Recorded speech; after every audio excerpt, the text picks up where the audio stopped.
As the weather turns colder, the fields are turning golder. Some early corn harvests have begun, and some Quad City farmers say this could be one of the best yields in recent memories. But it might not be time to relax just yet.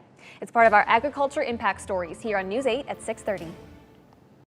The smell of corn harvest is in the air, but while parts of southern and western Iowa are still struggling with drought, here around the Quad Cities, things are coming up corn. Overall, we could not ask for anything better. Up in the combine, Jason Norton is feeling optimistic. I think we have a chance to have our best yields we've ever had. Acre after acre, the corn stalks are falling and the yields are rising. All the farmers are excited. Despite a cold and rainy spring, the rest of summer brought near perfect weather. We've had timely rains all summer and into the early fall.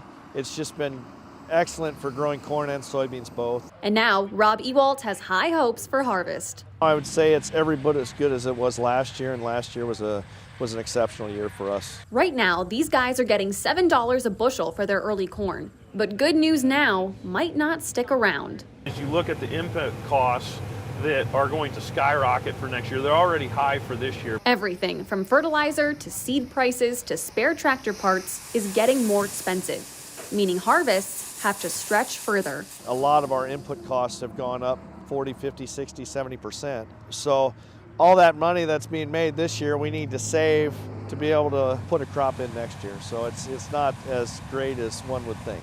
Making each of these kernels carry a little more weight. It is really hard to stay ahead, and so when you have the good years, you need to be able to do as much as you can with them. As much as you can. Yeah, it's harvest time. Row after row. In Muscatine, Shelby Kluver, WQAD News 8. In its weekly report, the Iowa Department of Agriculture found 5% of the state's corn crop has been harvested as of Monday.